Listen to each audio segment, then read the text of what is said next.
Ang kwentong ito ay mula sa isa nating kabaryo. Noong kabataan ko, kabaryo, ay kada bakasyon ako sinasama ng aking lola sa Leyte upang magbakasyon. Tandang-tanda ko pa, kada buwan ng Mayo. Excited ako dahil magbabakasyon na naman kami. Siguro nasa edad 7 o 8 ko noong mag-umpisa akong isinasama ng aking lola Lorna. Isa rin sa ikinatuwa ko ay ang makakita ng mga barko. Ewan ko ba, kabaryo, talagang natutuwa ko kapag nakakita ng barko. Sa ilang taon namin ng pabalik-balik doon, ay nagkaroon ako ng isang karanasan na kahit kailan ay hindi ko malilimutan. Tawagin niyo na lang ako sa pangalang TJ. Sa ngayon, kabaryo, ay nagtatrabaho ako dito sa South Korea. 3 taon na rin ako dito. Parang bago sa pandinig ko ang mga kwentong Tagalog dahil wala ka naman ibang maririnig dito kundi puro ibang lengguwahe. Nakakatuwa lang na sa isang dayuhang lugar ay makakarinig ka ng kwentong Tagalog. Minsan lang kasi akong gumala dito dahil tiyak ubos ang sahod mo sa temptasyon ng mga bilihin dito. Sa 3 taon ko ay nabibilang lang ang mga sandaling gumagala ko at hindi ko talaga maiwasang makapambili. Napakaganda ng Seoul, kabaryo, at malaya ang mga Pinoy dito na makagala. Minsan isang gabi, matapos naming gumala kasama ang iilang katrabaho, ay niyaya kami ng isa na mag-inuman sa inuupahan na kaibigan niya na isa ring Pinoy. Ilang buwan pa daw kasi ito sa Korea, kaya sabik na din makakita ng kapwa Pinoy. At doon ko nalaman ang channel ninyo, kabaryo. Habang nagiinuman kami, ay nakikinig kami ng horror story mula sa channel ninyo. Siyempre hindi maiwasan na medyo nagtatawanan kami dahil parang hindi naman totoo ang mga pangyayari. Pati ako, kabaryo, ay nakikitawan na rin pero hindi alam ng mga kasama ko na ang mga sinasabing nilalang ng dilim sa mga kwento ninyo ay totoo. Wala pa yatang kaibigan ko ang solidong naniniwala sa aking karanasan noong bata pa ako, kabaryo. Kaya naman sumubok ako na ibahagi sa inyo ang aking kwento. Nangyari ang karanasan kong ito taong 1998. Tanda ko pa na buwan ito ng Mayo. Edad 12 anyos ako nito. Ako ay tubong Agusan del Norte. Matapos maihanda ang mga gamit ay sumakay na kami ng bus ni Lola papuntang Surigao. Nandun kasi ang pier ng barko. Tandang-tanda ko pa na ang barko na palagi naming sinasakyan papuntang Leyte, ang Maharlika 2. Sa kasamaang palad ay lumubog na po ang barkong ito at hindi ko lang matandaan kung anong taon. Nakakalungkot rin na ang pinakaunang barko na aking nasakyan ay nasa ilalim na ng dagat. Dumating kami sa pier ng Surigao bandang hapon at ang biyahe ng barko ay 12:00 pa daw ng hating gabi. Kaya naman mahabang oras din kaming nanatili sa terminal. Dahil nga bata pa ako noon ay nakatulog ako. Napakaraming tao na nang ginising ako ng aking lola. Siksikan talaga, kabaryo. Hindi pa kasi maayos ang pamamalakad noon sa mga pantalan. May naririnig din akong sumisigaw na overloading na daw ang barko. Sa wakas ay natapos na rin ang siksikan ng ilang minuto. Nakasampa na rin kami sa barko. 3 oras pa ang biyahe mula Surigao patungong Maasin. Kaya nang dumating kami ay 3:00 pa ng madaling araw. Pagbaba namin ng barko ay dumiretso na kami sa may kapihan. Habang gatas naman ang ininom ko. Sumakay naman kami ng jeep pero matagal din maghintay bago ito tuluyang umandar. Mataas na ang araw kabaryo nang makarating kami sa lugar. May mga maliliit na burol pa kaming nilakad bago tuluyang marating ang bahay ng nanay ng lola ko. Sa pagkakatanda ko ay nasa mahigit 60 anyos na ang nanay ni lola, na lola na rin ang tawag ko. Itago na lang natin sa pangalang Lola Panyang. Ang unang asawa ni Lola Panyang ay hindi ko na inabutan. Nakapangasawa siya ulit sa katauhan ni Lolo Darwin. May kakaibang ugali itong si Lolo Darwin. Palagi itong nagwawalis sa loob man o labas ng bahay. Kahit sobrang linis na ng paligid ay nagwawalis pa rin ito lagi niyang dala, ang walis tingting niya. Dahil sa ilang beses na rin akong nakarating doon, ay inunahan ko na itong si Lola. Daig talaga ng bata ang matanda kung lakaran ang pag-uusapan. Ang papunta kasi sa bahay ni Lola Panyang ay purong matarik na daan. Nadadaanan rin namin ang lupain na dating sakahan. Iyong katulad sa hagdang-hagdang palayan. Wala na kasing nagsasaka kaya puro damo na rin ang may kita mo. Pero nakakamangha pa rin ang hugis ng lupa na parang malalaking baitang ng hagdan. Nasa gilid naman noon ang daanan ng tao. Habang naglalakad ako ay naalala ko ang mga nakalipas na bakasyon. Excited na rin ako na makita ang mga naging kaibigan ko sa lugar. Bago pala kami makarating sa bahay nila Lola Panyang, ay dumaan muna kami sa kakilala namin na kapitbahay doon.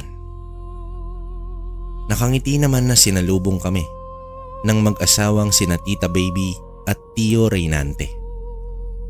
Hindi pa kasi uso ang cellphone noon, kaya walang mapagsabihan na darating kami.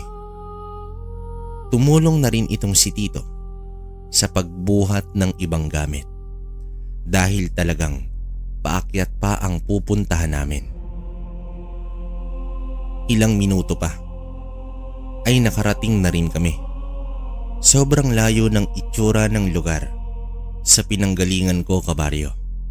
Probinsyang nasa bundok pa. Walang kuryente dahil hanggang kina Tita Baby lang umabot ang poste. Doon kasi sa ibabaw ay may 4 na bahay. Mabuti na lang dahil may nag-iisang malapit na kapitbahay. Itong sila Lola Panyang. Ang 2 kabahayan ay malayo na. Ang tanging libangan lang ng mga matatanda ay ang pakikinig sa radyo. Sa istasyon pa na nagmula pa sa Cebu, ang DYHP. Sa aming pagdating sa bahay ni Lola Panyang, ay agad nagpabili itong si Lola Lorna ng mga isda at karning baboy kay Manong Lino.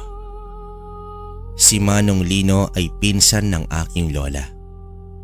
Isa ito sa mga kapitbahay na nasa malayo. Inaasahan ko na ang katahimikan sa lugar na ito. Kahit ang mga kalaro ko dati ay hindi ko pa nasisilayan. Pagsapit ng hapon, habang masayang nagkwekwentuhan ang mga matatanda ay nagpasya kong maglakad-lakad sa lugar. Naglaro din ako ng dahon na tinusok sa walis tingting at tinatapat sa hangin upang umikot. Napadaan ako sa isang bahay ng dati kong kalaro na si Roger. May nakita akong bata doon na kasing edad ko rin. Hindi ko nakita si Roger kaya nagpatuloy na lang ako sa paglalakad habang naglalaro ng elising dahon. "Hoy bata, tagasan ka?" Nang lingunin ko ay ang bata pala sa bahay nila Roger ang tumawag sa akin. Sumunod pala siya sa akin kabaryo. Sinagot ko naman siya. Nagtanong siya kung saan daw banda ang lugar namin. Sinabi ko naman na nasa malayo at kailangan pa sumakay ng barko. Siya din daw ay sumasakay ng barko papunta rito kasama ang mama niya. Taga Palawan pala ang bata na nagpakilala bilang si Nathan. Pinsan daw siya ni Roger. Habang si Roger naman ay nandoon sa Palawan. Siyempre dahil parehong bata ay madali kaming nagkapalagayan ng loob. Inaya niya ako sa may burol. Noong una ay natatakot ako dahil napakalalim ng bangin sa gilid nito. May payag sa tuktok ng burol. Ang payag ay katumbas ng kubo sa Tagalog. Simpleng mahabang upuan na gawa sa kawayan at nipa naman ang bubong. Sa ilang beses na akong nakabakasyon sa lugar na iyon, ang unang beses na nakapunta ko sa burol na iyon, napakaganda ng tanawin, kabaryo. Kita ang lahat ng halos kabuuan ng Guadalupe. Habang nakaupo kami sa mahabang bangko, ay bigla akong hinawakan ni Nathan at hinila ko nito patayo. Nakatingin siya sa aming likuran na para bang takot na takot. Niyaya niya na akong umuwi. Nang tiningnan ko ang likuran namin, ay nakita ko ang isang binatang lalaki na umakyat ng burol at patungo ito sa aming lokasyon. "Bakit kayo nandito?" Matapang na tanong dito ng binata. Nagpagilid kami, kabaryo, at kumaripas ng takbo. Hingal na hingal kami ni Nathan at tinanong ko siya kung sino ang lalaking iyon. Ayon naman sa kaibigan ko, ang lalaking iyon ay itago na lang natin sa pangalang si Lucio, anak ng isang aswang na inampon ng isang albularyo. Nakatira ito sa likod ng bundok. Napakunot noon naman ako dahil hindi naman ako naniniwala sa aswang. "Ay sos, tigilan mo nga ako. Aswang-aswang ka dyan." "Sige ka, kung ayaw mo maniwala, bahala ka," wika sa akin ni Nathan. Inakbayan ako ni Nathan at naglakad na kami pauwi. Ayon pa sa kanya, sa tuwing mamamasyal daw kami ay dapat magkaakbay kami para hindi daw kami mahila ng aswang. Hindi ko naman nakuha kung bakit. Nang makarating na kami sa kanilang bahay ay pumasok na siya sa bakuran nila at sinabihan akong umuwi na din at wag nang lumabas pa. Dahil sa puro matatanda ang mga kasama ko sa bahay, ay natulog na lamang ako. Sa beranda ng bahay ay may higaan, kaya naman dun ako pumesto. Halos takip silim na nang magising ako, habang sila lola naman ay nasa kusina pa rin at maingay ang mga kwentuhan. Malaki ang kusina sa bahay at doon malimit kami tumatambay, lalo na kapag gabi. Bumangon ako pero nakaupo pa rin sa higaan nang bigla kong nakita si Lucio na dumaan sa tapat ng bahay. Tumitig siya sa akin at dahil doon ay nakadama ako ng takot. Hindi man ako naniniwala na aswang, pero natatakot naman ako dito. Agad nga akong tumayo at tumakbo patungo ng kusina. Tinanong ako ng lola kung bakit ako tumatakbo. Dahil sa hindi ko naman alam ang sasabihin, kaya nagrason na lang ako na naiihi na ako. Magkatabi kami ni Lola Lorna na natulog sa isang silid. Subalit hindi ako agad nakatulog dahil laging sumasagi sa isip ko ang itsura ni Lucio. Kinabukasan Kahit matagal na akong nakatulog ay maaga naman akong nagising. Medyo makulimlim at malamig ang simoy ng hangin. Tumambay ako sa beranda habang natutuwa ako sa iba't ibang huni ng mga ibon. Maya-maya pa ay dumating na si Manong Lino. Tinanong niya kung gising na ba ang lola ko dahil magpapabili daw ito ng pandesal. Ginising ko si lola at nagbigay ito ng pera. Nagpaalam din ako kung pwede ba akong sumama. Napakalayo pala ng tindahan doon. Dito pa ito sa sentro ng baryo. Sa pagbalik namin ay sumikat na ang araw. Bago mag-agahan ay sinabi ko kay lola na maliligo na ako. Inutusan naman ni Lola Panyang si Manong Lino na samahan ako sa bukal para maligo. May kalayuan din ang patungo sa bukal at kahit isang bahay ay wala ka talagang madadaanan. Purong kakawyan ang paligid. Kakaiba ang bukal na iyon dahil maliit lamang siya na nasa ilalim ng malaking punong kahoy. Kapag sumasalo ka doon ng tubig ay hahawa ka pa sa mga ugat ng puno. Napakadilim din sa ilalim ng bukal. Ang tubig noon ay malamig at iyon ang ginagawang inumin ng mga taga roon. Kakaiba nga ang lasa dahil matapos mong lunukin ang tubig ay tila may putik-putik ang malalasahan mo. Pero wala naman kaming pagpipilian dahil napakalayo pa ng bilihan ng tubig. Wala namang nagkakasakit doon sa pagkonsumo ng tubig sa bukal. Sa kabilang bahagi ay may maiksing tubo ang inilagay at nilagyan ng simento ang gilid nito. May umaagos na tubig doon na walang tigil. Ginawa iyon para sa maglalaba at maliligo. Ang bahaging nasa ilalim ng ugat ay kukuha lamang doon para sa inumin. Sa aming paglalakad ay may tumawag sa akin. Si Nathan pala. Mag-iigib at maliligo din siya sa bukal. Mabuti naman at may makakasama ako. Sa pagbaybay namin sa daan ay muli kong nasilayan ang ibon na may mahabang tuka at kulay asul. Ang ibon na iyon ay tinatawag nilang tikarol. Nagpupugad iyon sa lupa na matarik.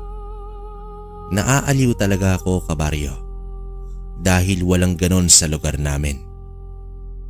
Ang daming uri ng ibon. Mabuti na lang at wala namang mababangis na hayop ang naroroon. Sa kalagitnaan ng aming pagligo ni Nathan ay nagpaalam itong si Manong Lino na dudumi lang daw siya. Kaya naman naghanap siya ng lugar upang ilabas ang dapat ilabas. Dahil sa mga bata kami ay naglalaro kami sa tubig. Nagtatapunan ng tubig gamit ang tabo. Nang biglang dumating si Lucio na may bitbit na iilang galon na lagayan ng tubig inumin. Nagtinginan kami ni Nathan. Habang sumasalok ng tubig si Lucio, ay nagsenyasan kami na titigil na sa pagligo at aalis na. Binalot na lang namin ang aming kataman ng tuwalya. At kahit ang basang panloob ay hindi na namin inintinding palitan pa. Matapos iyon ay naglakad na kami pabalik. Yung gadipa na mga hakbang dahil sa takot namin kay Lucio. Hindi na rin namin iniintindi si Manong Lino na hindi pa nakababalik. Sa aming paglalakad ay naikwento ko ang pagdaan ni Lucio kahapon sa tapat namin. Ayon naman kay Nathan, malamang minaman-manan na daw ako ng aswang na binata. Sa pagbabalik ko sa bahay ay pinagalitan ako ni Lola Lorna kung bakit hindi daw ako nagbihes. Kaya naman agad akong pumasok at nagbihis. Ilang saglit pa ay dumating na itong si Manong Lino. Si Lucio na raw ang nagsabi sa kanya na umalis na daw ang dalawang bata na nagmamadali. Pagkabihis ko ay inusisa ako ni Lola kung bakit namin iniwan itong si Manong Lino. Matagal pa ako bago nakasagot.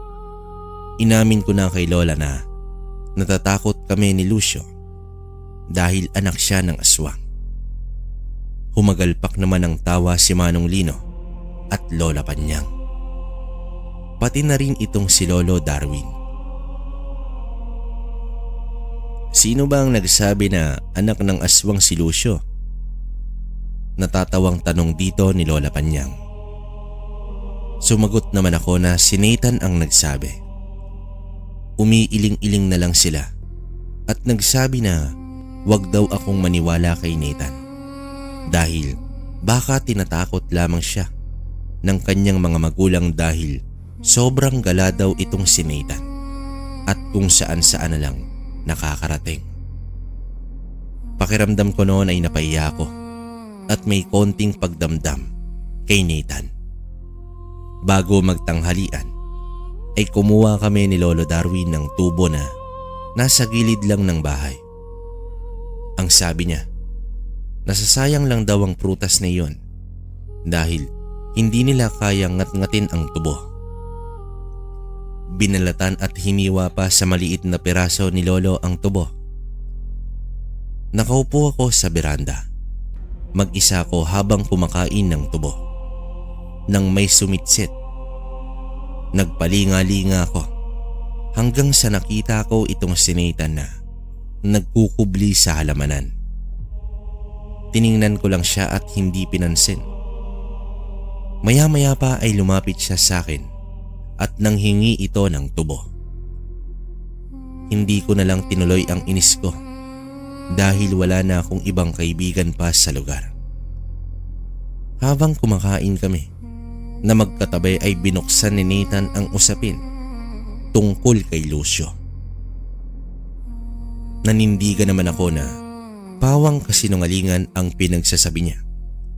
Ngunit nanindigan rin itong si Nathan na totoo ang mga sinasabi niya tungkol kay Lucio dahil minsan raw niya itong nakita na nakatuwad at naglalakad ng mabilis.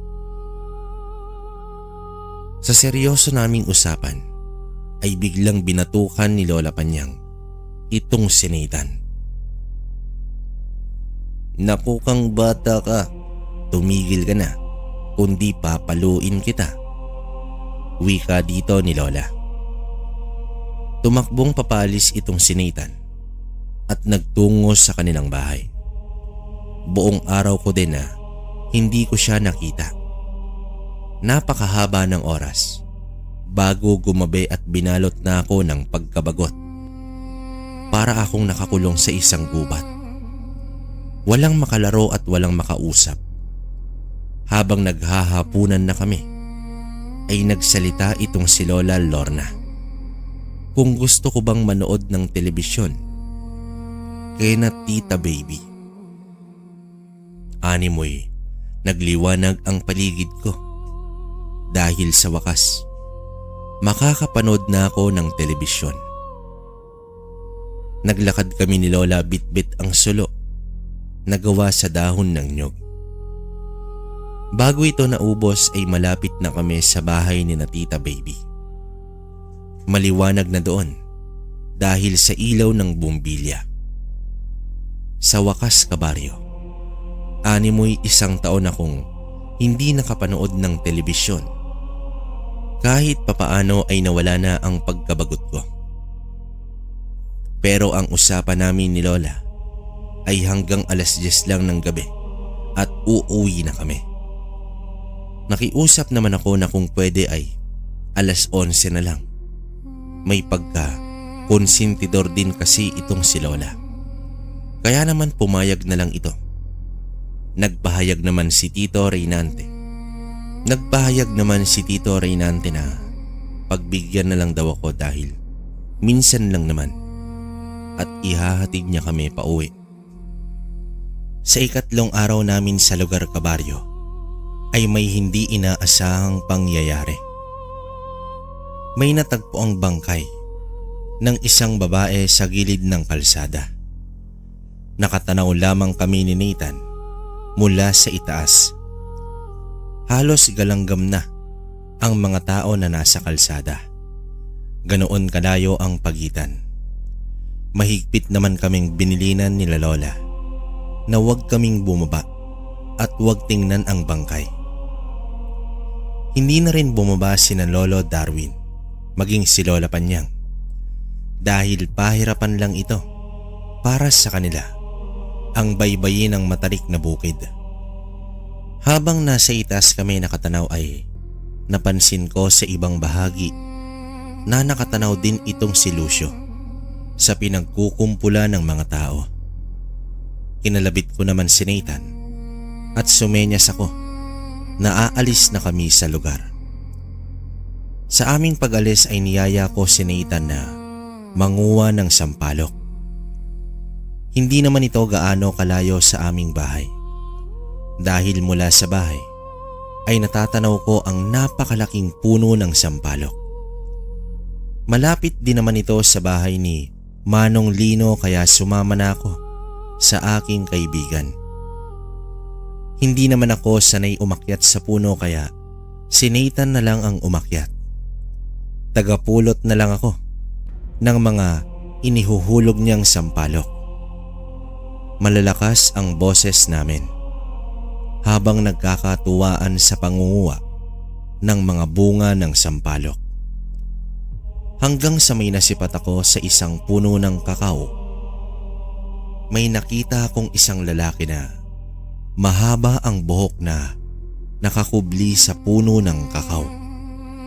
Ang pinagtataka ko ay kalahati lang ng katawan ang nakita ko, samantalang napakaliit naman ang katawan ng kakao. Eksaktong kalahati lang talaga ng katawan ng lalaki ang nakita ko. Kulay abo ang kabuuan ng katawan pati muka at buhok na mahaba. Nakatingin ito sa akin at nang sinipat ko pa ay tila may mga paa ng kabayo kong nasilayan. Kalahating tao at kalahating kabayo ang nakita ko, kabaryo. Nang napagtanto ko ito, tsaka lamang ako binalot ng labis na takot.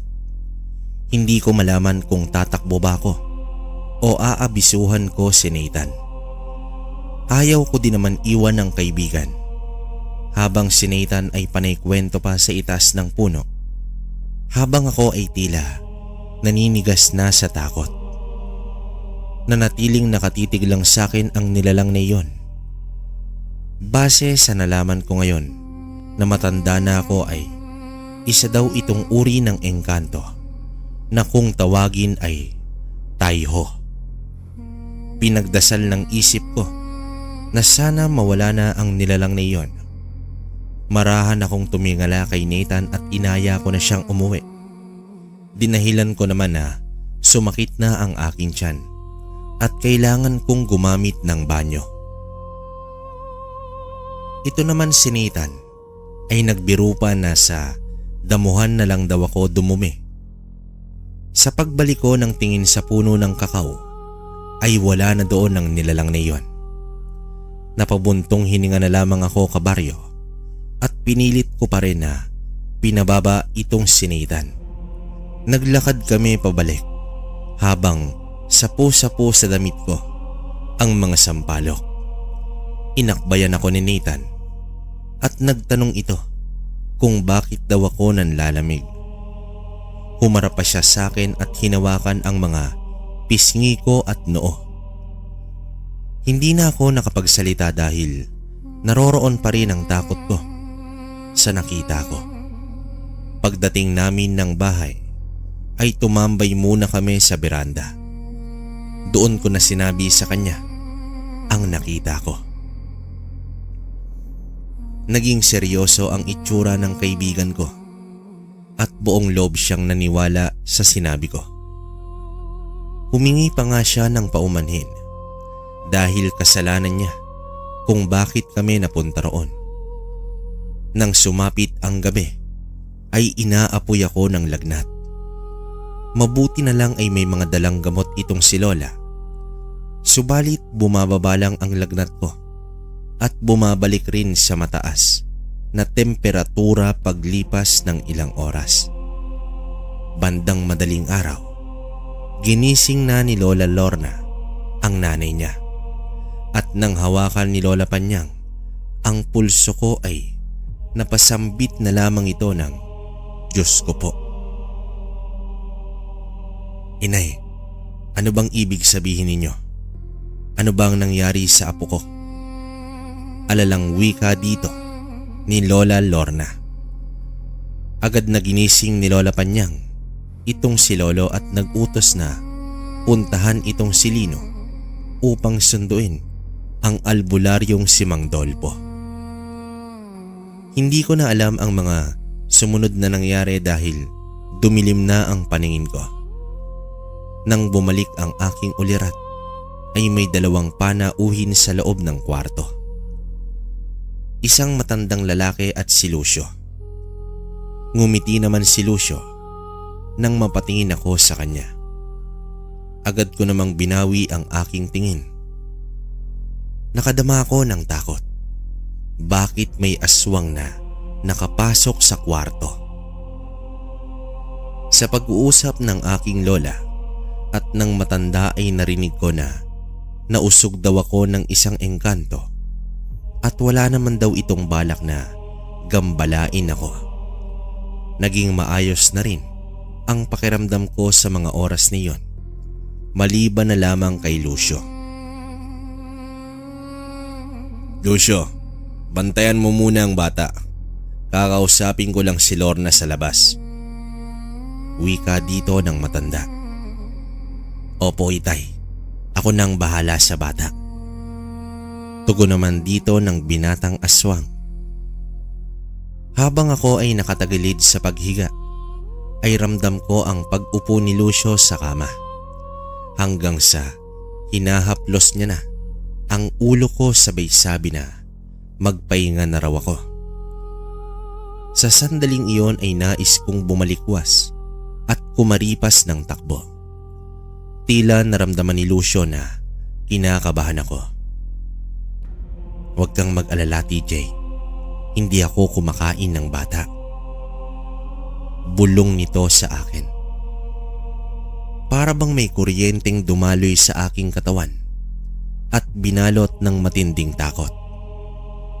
Siniko ko ang mukha niya at mabilis na akong tumakbo palabas ng kwarto at sumisigaw ako na may aswang. Nagtaka naman ng mga tao sa bahay. Sa paglabas ni Lucio ay pinagsabihan siya ng matanda. Lucio, kaya ka na pagkakamalang aswang dahil tinatakot mong mga bata. Nagbibiro lang ko, itay. Ito naman si TJ, hindi na mabiro. Natatawang wika dito ni Lucio. Nakayakap ako sa likuran ng aking lola habang nakatingin ng masama kay Lucio. Humingi naman ng depensa ang tatay niya.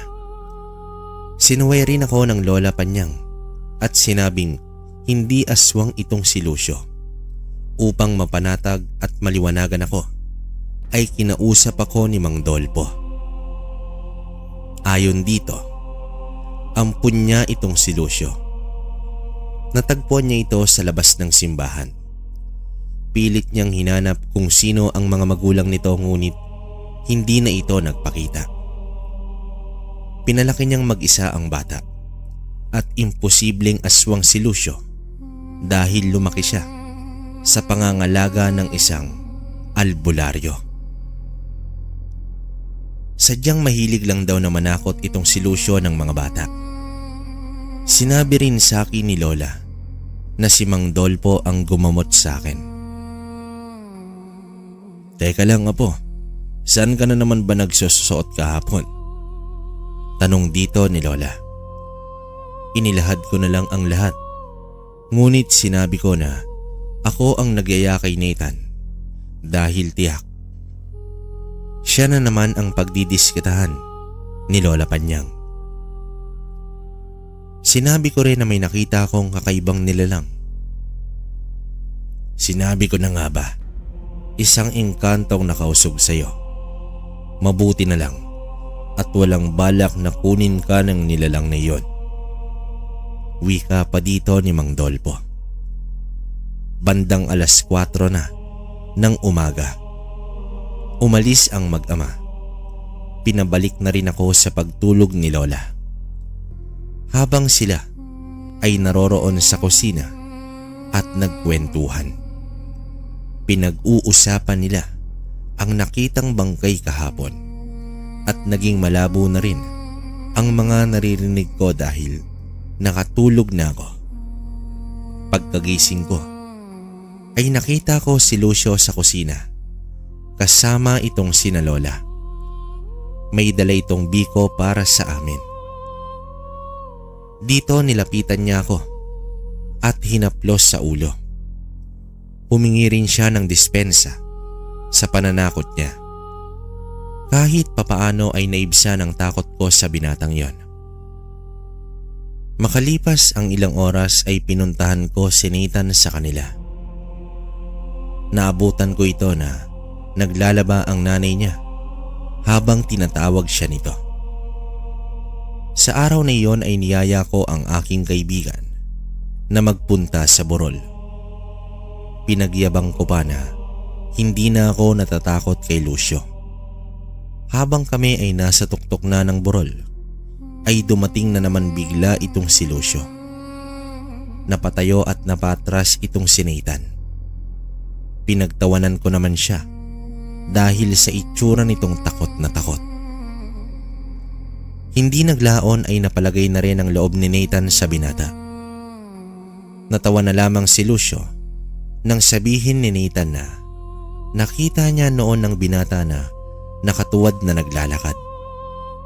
Inamin naman ni Lucio na talagang sinadya niya iyon upang takutin itong si Nathan. Sadyang mapagbiro pala talaga itong si Lucio dahil panay tawanan lang kami sa mga biro niya. Pagsapit ng tanghali, pinauwi niya na kami upang makapananghalian. Napailing na lamang ako sa maling akala sa isang tao. Pagkatapos ng tanghalian ay tumambay na naman ako sa beranda habang sarap buhay na nakatihaya. Subalit narinig ko ang usapan nila tungkol pa rin sa bangkay na babae. Ayon sa aking narinig, walang makakakilala sa naturang babae. Kahit ang mga tao doon sa ibaba ay hindi rin ito makilala. Biktima raw ito ng salvage ayon sa mga kapulisan, pero base daw sa itsura ng biktima. Ayon naman kay Lola Lorna ay hindi gawain ng tao ang nangyari sa babae. Malakas ang pakiramdam niya na isang aswang ang gumawa noon. Sumapit naman ang kaarawan ni Lolo Darwin. Isang simple ngunit masayang hapunan ang pinagsaluhan namin. Dumalo rin ang iba pang mga kamag-anak ni Lolo sa lugar. Bandang 11:00 na ng gabi ay nagkakasiyahan pa rin ang lahat. Karamihan dito ay mga lasing na. Natigil na rin ang paglalaro namin ni Nathan dahil pinauwi na siya ng kanyang nanay. Makalipas ang ilang saglit ay nilapitan ako ni Lucio. Napansin niya raw na wala na akong kalaro, kaya naman kami na lamang daw ang maglalaro. Natawa na lang ako dahil nilaro niya ang laroang kotse na animoy batang paslit. Matangkad at patpatin si Lucio pero nasa edad 21 na. Ilang saglit pa ay tumabi ito sa akin at umakbay. Binulungan niya ako na pupunta daw kami sa burol. Umayaw naman ako dahil gabi na. Dala na rin siguro sa pagiging bata ay nakumbinsi niya akong sumama. Maliwanag ang buwan sa gabing iyon Kaya kahit papaano ay naaninag ko ang paligid at may dala ring flashlight si Lucio. Habang naglalakad kami ay sinabihan niya ako na napakalaki ng agwat ng edad namin. Mas mabuti na kuya na lang daw ang itawag ko sa kanya. Nang makaabot na kami sa tuktok ng burol, ay ganoon na lamang ang pagkamangha ko. Kakaibang tanawin pala kapag gabi doon sa lugar. Bilang sanay sa syudad, ay isang pambihirang tanawin ang aking nasilayan. Napangiti naman itong si Kuya Lucio at pinagyabang pa niya ang pagdala niya sa akin doon sa burol. Sa sandaling iyon, kabaryo, ay naramdaman ko na may kapatid ako. Bukod kay Nathan, iba pala kung may kuya ka. Nag-iisang anak lang kasi ako, kabaryo. Halos mapigtas na ang bunganga ko sa kakatawa, gawa ng mga biro at kalokohan ni Kuya Lucio, hanggang sa bigla niya akong niyakap mula sa likuran at tinakpan ang aking bibig. Marahan niyang itinuro ang ibabang bahagi kung nasaan naroroon ang kalsada. Sinipat ko namang mabuti. May mga iilang tao ang naglalakad. Sa kilos nito ay may isa pang tao na tila binubugbog ng mga ito. At nang natumba na ang taong iyon, ay tila pinagkumpulan ito ng mga iba pa. Kuya, anong ginagawa nila sa tao? Mahinang sambit ko. Manood ka lang, huwag kang kukurap. Tugon dito ni Kuya sa mahina ring boses. Maya-maya pa ay tumayo na ang mga tao. Sa pagkakatanda ko ay nasa 5 o 6 ang mga ito. Laking gulat ko na lang dahil nang naglakad na ito papalayo ay biglang naging aso ang mga ito. Napapigil ako sa aking paghinga, dulot ng aking pagkagulat. Sa pagkawala ng mga asong iyon ay humarap sa akin si Kuya at sinabihan ako na huwag matakot dahil iuuwi niya na ako.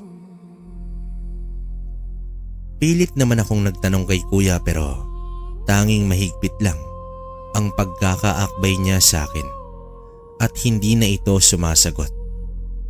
Nang makarating na kami sa bahay ay sinabi niyang huwag ko raw ipagsabi ang nakita ko. Bago siya umalis ay hinaplos niya naman ang aking ulo, ngunit ng sandaling iyon ay tila ba may dinasal siya na nagpapagaan sa aking pakiramdam at nakadama na ako ng pagkaantok. Kinabukasan, kabaryo, ay muling ginimbal ang baryo ng isa pang bangkay. Sa pagkakataong ito ay isang lalaki ang biktima. Ngunit mas matindi daw ang sinapit nito kumpara sa unang na biktima. Nais ko sanang magsalita ngunit inaalala ko ang sinabi ni Kuya Lucio. Dumaan ng 2 araw, hindi pa nagpapakita si Kuya Lucio. Panay tanaw naman ako sa direksyon ng kanilang bahay, subalit wala pa rin ito. Niyaya ko na nga si Nathan kung alam ba niya ang bahay ni Kuya Lucio. Alam daw niya pero hindi na raw kami lalayo sa mga bahay namin. Baka kung ano na naman daw ang mangyaring masama sa akin. Sa burol na lang daw kami magpunta, ngunit umayaw naman ako dahil naaalala ko ang mga nakita ko noong nakaraan. Sa bahay naman ay halos ang mga biktima na lang ang pinag-uusapan. Hindi naman kasi nakapagtataka sa uri ng krimen. Kinagabihan, sa mismong araw na iyon, habang nasa kusina kami, ay pinagkatuwaan ko naman ang 2 matanda. Panay bulyaw na si Lola Panyang kay Lolo dahil gabing-gabi na ay nagwawalis pa rin ito. hanggang sa lumabas ako upang umihi. Hindi na ako nagpunta ng banyo. Bagkus, doon na lamang ako sa labas ng beranda umihi. May gasera naman doon na nakasinde at nakasabit sa ibabaw ng entradang pinto. Napapangisi pa rin ako dahil sa sagutan ng dalawang matanda. Simula pa kasi noong pinakaunang dating ko sa kanilang bahay, ay ganon parati ang nangyayari umaga hanggang gabi. Panay pagtatalo dahil sa isyu ng palagiang pagwawalis ni Lolo. At nang may ayos ko na ang aking shorts ay may naaninag akong aso. Binugaw ko pa ito at pumasok na ako. Pero bago ko tuluyang makapasok ay lumingon pa ako. Laking gulat ko na lang dahil hindi umalis ang aso. Bagkus, mas lumapit pa ito at doon ko nasilayan ang kakaibang laki ng aso. Sobrang itim nito na kahit sa dilim ay malinaw sa akin ang naninilaw nitong mga mata. Muli na naman akong nanlamig at hindi makakilos sa labis na takot. Akmang susunggaban na ako ng malaking aso ay may taong biglang bumangga rito mula sa kaliwang bahagi.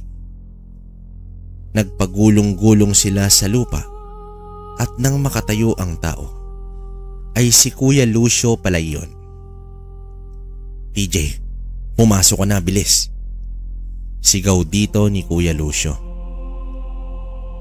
Bigla namang may humatak sa akin papasok at si Lola pala yun. Sumisigaw na rin itong binabanggit ang dasal ng ama namin. Sumunod na rin ang dalawang matanda. Sa bakuran mismo ay saksing boy ako, ang labanan ng isang aswang at ni Kuya Lucio. Nagkawasak-wasak na ang mga tanim ni Lola Panyang. Ilang sandali pa ay nagising na rin si Nathan. Nakita ko ang tatay niya na bumaba at may dalang sulo at itak. Naglaban ang malaking aso at ang tao. Sinalag lamang ni Kuya ang mga kalmot nito at sa bawat pagkagat ng aso ay sinasalo lamang ni Kuya ang malaking bibig nito at inihahampas kung saan. Sa pagbunot ni Kuya ng punyal ay agad niya itong itinarak sa leeg ng nilalang. Umatungal ang aso habang bumabagsak ito sa lupa. At isa pang saksak sa leeg ng aso ang ibinigay ni Kuya. Dito hinila na ako ni Lola papasok sa kwarto at niyakap ako ng mahigpit. Diyos ko po, Apo. Pangako, hindi na tayo babalik sa lugar na ito. Pangako, Apo ko. Sigaw ni Lola na binalot ng matinding takot. Makalipas ang ilang minuto ay nakarinig na ako ng mga nag-uusap na mga tao. Hindi ko na nakita ang mga pangyayari dahil hindi na kami lumalabas ng kwarto ni Lola. Maya-maya pa ay pumasok ng silid itong si Lola Panyang. Tumigil ka na, Lorna. Tapos na. Patay na ang aswang. Inay, bukas na bukas, uuwi na kami. Ano na lang ang mukhang iharap ko sa mga magulang ng apo ko. At ikamamatay ko, Inay, kapag may nangyaring masama sa apo ko. Uuwi na kami. Takot pa rin na wika dito ni Lola Lorna. Narinig ko na nais akong makita ni Kuya, ngunit galit na nagwika si Lola na hindi pwede. Pinakiusapan na lamang siya ni Lola Panyang na intindihin na lang si Lola Lorna.